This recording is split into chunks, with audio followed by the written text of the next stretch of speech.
tia eno no ya transi swafo ya wo hwe fisem so mutaka mubarak wodi nkomobi na inde de so swafa ohwe ewumasua do so rekasa de kiremde yenu ntuadu school wo man Ghana enyiza owodo oba mofra afa no wefuo ye papa na ban botu wana man NDC amayoku enya mfie aduasa enan wa hye wofa emu nkomo no mpanifo de tu dwa ne gusu a ye de emamu denchembo aye nadmu atrenchema aboafo chemde wode nyama rugu akono a worekasem dem robe ya nsu yiri afi krosin mu no nudu botwe papa na bosha ba electrical yenkenchro electrical gadget home appliance papa no wakofa ejebo guani na ne papa maanyida or the solar na rechargeable fan so da ba in the as low as 170 Ghana cedis ebenya fan adem ewo bosha ba electrical sinkrobata ne ba sa dum PZ KGT market no nkrobata odi kan onyini zenim hwafe dum bosha ba building ewo presence runabout and tata gufo abrosadana mu nsuru nsaba kanyena refresh 0536095966 na afia no pay Feti mo party clinic say no nsombo ayara pen we bo hona apono za to fa yerba hu ni na fa kodan honem yerba je chima nyina no eduro no wote bi duro wazere kamande yerba na to fi wudo akwa ni na wo sune benya wapo mazen Feti wa hen makokobe ni 18 majuda okasime mere da ina Feti wo ye adwuma no pono nso kopme no num pay mo frɛ 0244583859 Semina Oyerepa 100.7 FM Promise 102.7 na Promise TV Jimmy Adabro maboabo no Krobea sante mene Uncle Ebo Biney Abusuana no abato ntishe mu meche ba elections awodo akokoso Ghana ha na bi ti se Ablikmanov sanso so na akwatia ene nka ho na sede tie no empempi ya ne ehunu se ba elections ehu pa pata biribiri etumi esi emu ntokwa ene adeade a kwabra ne timi twutuo no atoko wiem na akofo hawo ede aba ne bobi hwefom na eno na soafo ya wo hwe afisem so opani mutaka mubarak akopiem ewo mrahye bedwam bra wode nsem tudwa ne nkomudie mu no odi atudwa sesabio bambono ankasa yewo ewo mayi mu no mayire mu pampe ninti akwa ne sa ne tituru efa se bia ye to aba enne sese wo manya hwehunu every by elections awodo ye koso Ghana ha ne se ebra bi ate sa ne ye to aba na so ma nyine bambom yi a kire bi ebetumi agensem no be kwa kofa hawo ede aba nti dudu no akwagira posifo a wono woda wona no enya wo monkonso ena etu saa na mono wo mni asojafo ena afi bambo imekwa wodo a meche security agencies na ka bomu a wo mo etu anamobia esefata. Rightly said, one of the major things was like the lack of coordination among the security agencies. It's like you go to the election, everybody has his own plan and they just go in, and therefore sometimes when there's a problem, you don't even know who is to be allowed to be in charge. So this is one major thing that was dealt with, was identified and was dealt with effectively. 2, de-escalation. When you are at the police station and something happened, and then there's some kind of chaos, what do? Because there was no coordination, they were all handling it differently. And sometimes they stand aloof thinking that maybe the national security should handle it, or the prisons should handle it, or immigration should be the one, or the police is the one to handle it. This was identified, and they also worked to make sure that when there's a need to de-escalate, they know who to talk to. 3, they also identify intelligence, on the ground before, during, and after, as also another lapse. And this was also enhanced to the extent that we realized that in the case of Akutia, when they went to Akutia and the other election, they had to even go ahead days before to mount switch cameras so they can see what is happening, who is going in and who is going out. So for Shafism so Interior Minister Honorable Mutaka Mubarak nti said ye bambo umuhunu enyama fa ebra abatu bi ekoso no na mte se wo bobo so ene mwanso so a mo yesisi na omde tututu ya magana bato etumi akona ni bra no ne bra no Onyamfo Haruna Edrusu no ye osofo hwe wo mosun do wo man Ghana no panyili kirem de enne Ghana ye wei ohaw kase a ye wo wo mosun eye aja e kontrodu school a mafoma wo ajibu efi wona afa enyanso mafoma mbo hwehwehwehwehwe e wo man Ghana mu wakaye aje kase a mo abande aban kwa ni nyina ro ya wakoye kwankwo de tugwa wa bra opanyini kopemu e wo Adontin Senior High School epoye mantem no panyini tugwa de aban de obono mo gena afri aye wo mi odi sine yodo pa ni nyanso hu ma obehye shemo from mu introduce school no we if we papa polichem de abani eji oye dwumeji birba work yin shemja o mani nyinara enwuma sum enyimdefo awofo achechefo na hona woka bi enwuma sum nyinara no wot hon baba be shemu nto adwura ibosum no nkone wie ya afi mu no wankodo wokuma sa asonyane dwumeji botum akodi ye papa no no ole chire me de inde samafam ba ye nyanso anada mfam ba ye umfam wo ade ye papa inye school nkoti ibi fifie ni sesunti kwada awofo so bakadama no motu ho. One of the major problems we will deal with this year, 2026,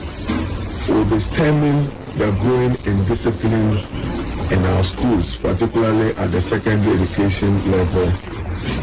We expect to hold a national conference in Kumasi on or before the end of July, where we expect that educators, academia,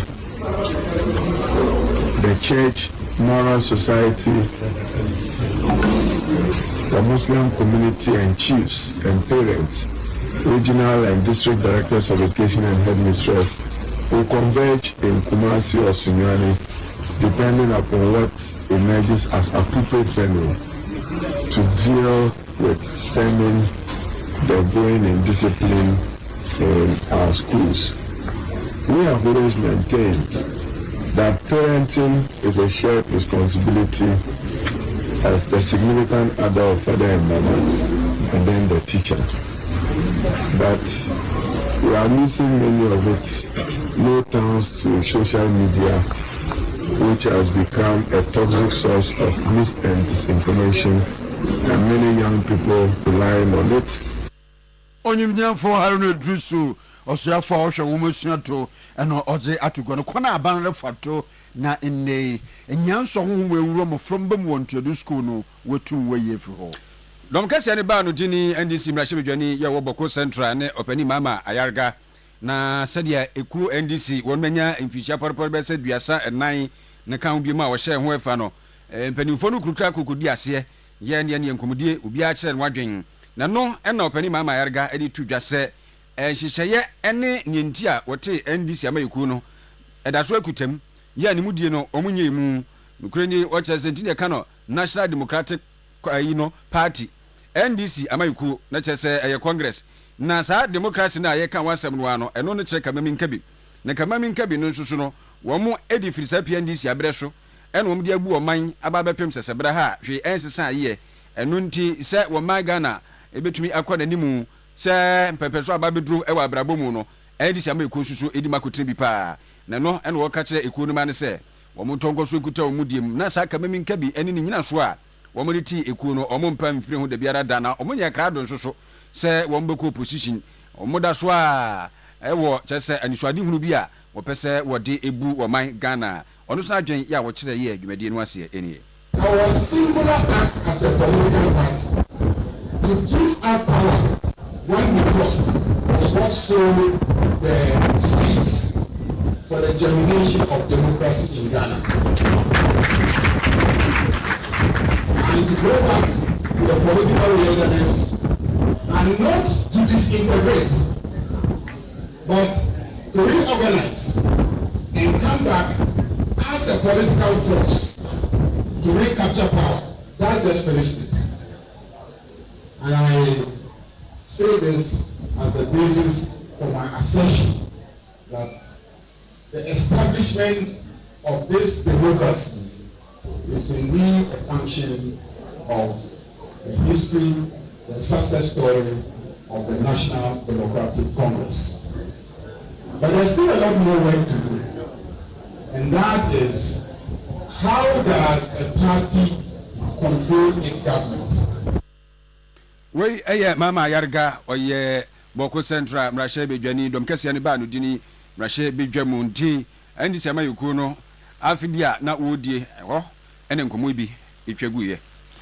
Ora Francis Konua eye ine denchen bo krosin no mu opani kwanchefa atoyenchem aboafo atena ye a owo krosin no mu no oda no no odi tugode wɔrebɔ wɔn mmɔden de nyɛma egu akono mu a wɔrebɔ yie papa nhyehyɛeɛ na kasakyerɛ yie a ɔbɛboɔ ma ɛnɛ de nsuyiri a ɔremi ma ɔman Ghana wɔatum na wɔagye wɔn afi ho yie koraa ɔwɛ ne kyerɛ mu a ɛnɛ ɔyɛ adze a dɛmmerɛ nsuo si fam nsuo lo ba yie papa na mmom no ne nyinaa no yɛbɛtum yɛ aboa ma ɛnɛ de no nso no sɛ nsuyiri no wɔfi na akono mu kankan de nkyɛmmoɔ ho a ɔnam dɛm nhyehyɛeɛ no do Israelfoɔ no bebree sɛ ɔmo hwɛ sɛ bɔɔla yɛayɛ wɔ fie yɛde so akwalaa na ɔde bɛso ɔmfɛ so apani nti woburu sɛ ɔkɔɔ yɛ a ɔyɛ akwalaa no nti baabi yɛ sɛ ɔde kokunu ntimi mfɛ kokunu ɔde akɔgu baabi akɛkɛ ɛsi kwan ama nsuo no duru nyisa yɛyi ne adeɛ no nyinaa ɛborɔko na ɛma ɛntimi ma torɛnkyɛm ma nso because of saa nneɛma no nti no wobɛhu sɛ na akɔfa torɛnkyɛm na ɛde aba nti ɛgu so a kyerɛ deɛ mɛka no yɛama yɛ mpanifoɔ no kɔ FM station sɛ ɔyɛ mpata mu a mekyerɛ dɛ nkyɛmbɔ ɛne akwatia TV Oyerepa mu nyinaa moka ho bi woba yɛ nan so ebibu saa ne kyerɛkyerɛ mo nsuo yi titiri paa ne yɛwurum sɛ yɛ minus nso mpata mu a ɛno nti abrɛ no ne abrɛ no nyinaa yɛto yɛ mpanifoɔ no bɛti anɔ mkɔ operations no tu anamodi akyire bi Owura Francisco nua ninji na yɛtie na nanu si no ɛna in the day no director of operations zima nadmo wɔ krosin no mu Alhaji Muhammad Shido ɔno nso de tugo na ɔresrɛ amanfa wɔwɔ dɛ demre yɛtoto bɔɔla gu nrogu basa no yɛnya yie papa ɔno na ɔkɔkɔ yie osu akwanti siw nsu kan no kɔne nyinara ɛma ne nsu twa bebi ɔwɔ ɔfɔ kwan ɔntum mfa nkɔma nsuri tum ba osane dɛ inde sɛ yɛbɛtum aboɔ na nsuri yɛ firi na akwema ɔmanfo no nyinaa yɛ nyinaa yɛ wɔn na asade ne na afom dɛ ɔwɔ dɛ yɛ ɔmo nkron kitwa ni mu no a ɔmo de na tie na esi ɔmo dan no sɛ nsuo no tɔ saa na wodan no ɛnyɛ den a etumi ebu nti yɛbɛsrɛ sɛ obi a ne dan yɛ mmerɛ bia ɔbɛbɔ no ho mmɔden sɛ ɔbɛsiesie ɛdan no ɛna ɔmo a yɛbɛsan to ɔmo fo yɛwɔ area bi wɔ hɔ a afi bia nsuo tɔ a ɛkɔ hɔ na akɔsɛe ɔmo nneɛma nti wo sɛ nsuo no ba ɛntwɛn na nsuo no mbɛto bɔ mmɔden asɛ wobɛdi kan yi wo nneɛma because yɛsɛ prevention sɛ ɔbɔ ho ban a akatua yɛ dɛn ɛwɔ mu nti wo sɛ nsuo no astarte ɛɛba na wabɔ mmɔden asesa wo nneɛma sɛnɛ ɛbɛyɛ a wo nneɛma ɛnsɛe na yɛwɔ cases bi wɔ hɔ nso a sɛ wokɔ afuom watra nsuo akɔ afuom na woba na wobɛhu sɛ nsuo no wobɛdu yɛ no nsuo no ayi menua ɛnhaw ho ɛnka sɛ kyenkyena a wobɛfa nsuo no akɔ Enchino Alhaji Muhammad Shido ɔyɛ district director of operations ezima nadmo denchembo district ɛwɔ poye mantem lenze ɛne yɛti